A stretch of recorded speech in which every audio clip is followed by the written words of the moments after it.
प्रिय विद्यार्थियों, परिपथ विश्लेषण के अध्ययन के पश्चात मैं आपको लिए चलता हूँ अगले यूनिट की ओर, जिसमें हम अर्धचालकों की बेसिक नॉलेज लेने के पश्चात अर्धचालक युक्तियाँ और उनके उपयोगों पर आते हैं। हमारे सिलेबस में मूलतः संधि डायोड के उपयोग और द्विध्रुवी ट्रांजिस्टर के उपयोग मुख्य हैं। इस चैप्टर में, इस श्रृंखला में मैं आपको संधि डायोड तथा इसका दिष्टकारी के रूप में उपयोग और उसके द्वारा एक शक्ति प्रदाय का निर्माण किस प्रकार किया जाता है, इसके बारे में मैं बताऊंगा। यहाँ मैं आपको ये ज़रूर बताना चाहूँगा कि संधि डायोड का जो चिन्ह है, परिपथ में इसका चिन्ह है, वो एक त्रिभुज के साथ सरल रेखा का उपयोग करते हुए ये निशान जो है वो P भाग को प्रदर्शित करता है, ये N भाग को प्रदर्शित करता है। और हमेशा याद रखिए कि जब आप,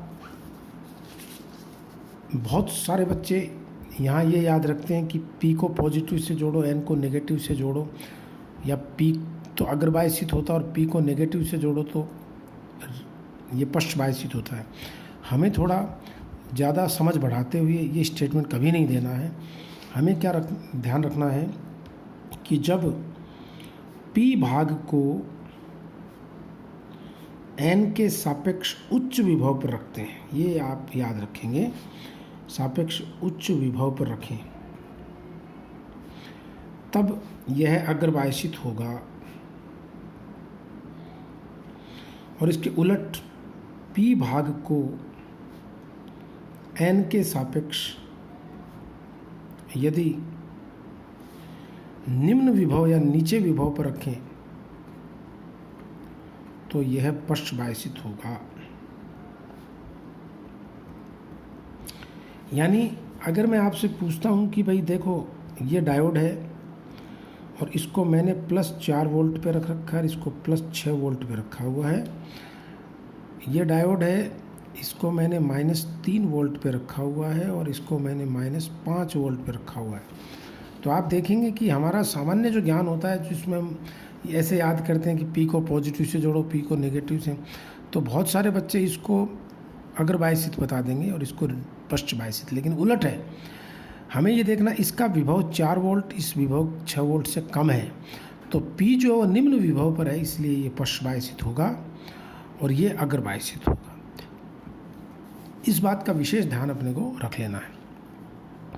जब डायोड अग्रबायसित होता है तो इसका प्रतिरोध बहुत कम होता है, सामान्यतया 100 ओम से भी कम होता है। और जब ये पश्चबायसित होता है तो इसका जो प्रतिरोध है वो मेगा ओम की कैटेगरी में चला जाता है, मेगा ओम के कोटि का होता है। तो ऐसी स्थिति में डायोड को हम एक दिशिक युक्ति कहते हैं। अग्रबायस में ये धारा का चालन करता है और पश्चबायस में ये धारा का चालन नहीं करता, चालन करता है। It conducts in forward bias, क्योंकि धारा का मान मिली एम्पियर की कोटि का होता है।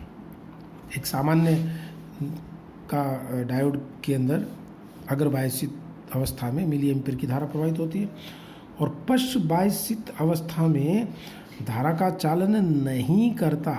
यद्यपि थियोरेटिकली माइक्रो एम्पियर की करंट प्रवाहित होती है, लेकिन आप देखिए, चूंकि इसका परिमाण बहुत कम है तो हम इसको नगण्य मानते हैं और हम कहते हैं कि पश्चबायस में डायोड धारा का चालन नहीं करता। तो ये एक स्विच की तरह व्यवहार करने लग गया। स्विच में क्या होता है? स्विच का मतलब होता है, देखिए सामान्य स्विच क्या होता है परिपथ में, ये खुला परिपथ, तो धारा 0 हो गई, और बंद परिपथ, धारा प्रवाहित। तो डायोड भी अगर अग्रबायसित अवस्था में है तब तो है बंद परिपथ की तरह अग्र में, और पश्च में क्या करेगा? पश्च में धारा नहीं प्रवाहित होगा, I = 0, यानी हम इसको ओपन सर्किटेड मानेंगे। पश्च में ओपन सर्किटेड और अग्र में ये कंडक्ट करेगा, एक सामान्य चालक की तरह धारा इसमें से बहेगी। इस बात को विशेष तौर से हम देखेंगे। दूसरा पार्ट आता है कि दिष्टकरण की क्या आवश्यकता होती है। तो प्रिय विद्यार्थियों, आप सब वाकिफ़ हैं कि सामान्य जो जनरेटर से धारा प्रवाहित होती है वो ज्यावक्रीय धारा होती है, साइनसोइडल धारा होती है, जो 0 से लेकर के एक आवर्तकाल में आधे चक्कर में धनात्मक होती है और आधे चक्कर में ऋणात्मक होती है। इसका अर्थ ये है कि अगर मेरे पास एक प्रतिरोध है परिपथ में, ये मान लो इसका सिरा A है, इसका सिरा B है, तो आधे चक्र में ये धारा A से B की ओर प्रवाहित होगी और अगले आधे चक्र में धारा B से, पहले में A से B की तरफ और अगले आधे चक्र में B से वापस A की तरफ। ऐसे स्रोत को हम प्रत्यावर्ती स्रोत कहते हैं और ऐसी धारा को हम प्रत्यावर्ती धारा कहते हैं। तो प्रत्यावर्ती धारा का सीधा सीधा मतलब समझिए कि जो धारा एक निश्चित समय अंतराल पर अपनी दिशा को बदलती है किसी भी अवयव में, वो प्रत्यावर्ती धारा है। और ये भी देखने वाली बात है कि प्रत्यावर्ती धारा का मान यहाँ पर नियत नहीं है, ये शून्य से बढ़ता हुआ एक अधिकतम मान, जिसको हम शीर्ष मान कहते हैं, प्राप्त करती है। उसके बाद में दिशा बिना बदले धारा धीरे धीरे घट करके शून्य आती है, तत्पश्चात धारा की दिशा बदलती है। तो सामान्य जो प्रत्यावर्ती धाराएं होती हैं उनमें न केवल दिशा बदलती है बल्कि उसका परिमाण भी लगातार बदलता रहता है। यद्यपि कुछ खास परिपथों में हम इलेक्ट्रॉनिक्स का इस्तेमाल करके इस प्रकार की धारा का उपयोग कर सकते हैं जिसका मान नियत रहता है लेकिन उसकी दिशा बदलती है। इसको सामान्यतया वर्गाकार धारा, स्क्वायर वेव करंट बोलते हैं, इसको साइनसोइडल करंट बोलते हैं। ये एक विशेष अवस्था है, जनरेटर कभी भी इसका निर्माण नहीं करता। जनरेटर से जब चुंबकीय ध्रुवों के मध्य कुंडली को घुमा करके प्रत्यावर्ती धारा का निर्माण किया जाता है, वो हमेशा साइनसोइडल ही होगी, जिसमें दिशा और परिमाण दोनों बदलेंगे। तो हमारे लिए दो चैलेंज हैं, एक दिशा को नहीं बदलने देना, यानी हमारे पास ऐसी धारा प्राप्त हो जाए जिसकी दिशा नहीं बदलती, उसको हम दिष्ट धारा कहते हैं।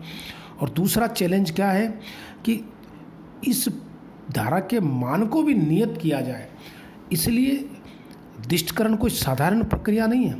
सामान्यतः बच्चे कह देते हैं कि भाई धारा की दिशा जो एक रहे वो दिष्ट धारा है। ठीक है, पारिभाषिक तौर पर ये बुरा नहीं है कहना, लेकिन प्रायोगिक रूप में हम धारा की दिशा निश्चित करने के साथ साथ उसके मान को भी निश्चित करना चाहते हैं। ऐसा करने के लिए हमें फिर और युक्तियों का इस्तेमाल करना पड़ता है, जैसे जेनर डायोड, आपके फिल्टर परिपथ।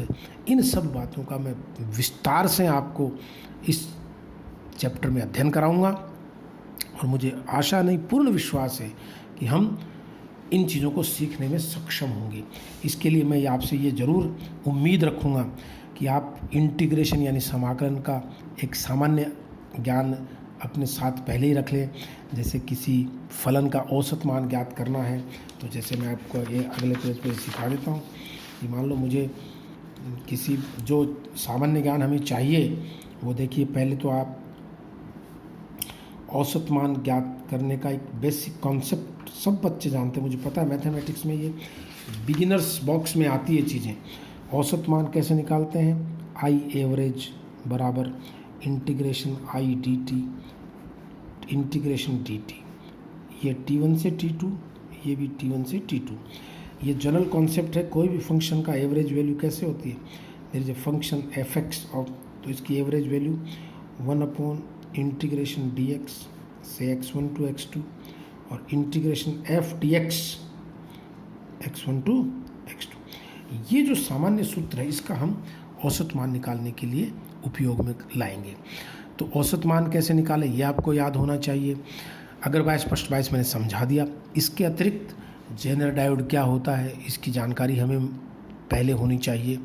संधारित्र प्रेरकत्व क्या होते हैं इनके बारे में मैं बताऊंगा भी, और आप भी थोड़ा ज्ञान रखें। हम इनका फिल्टर के रूप में उपयोग सीधा करेंगे। तो निश्चित रूप से हम बहुत अच्छी तरह शक्ति प्रदाय को समझने में कामयाब होंगे। Thank you.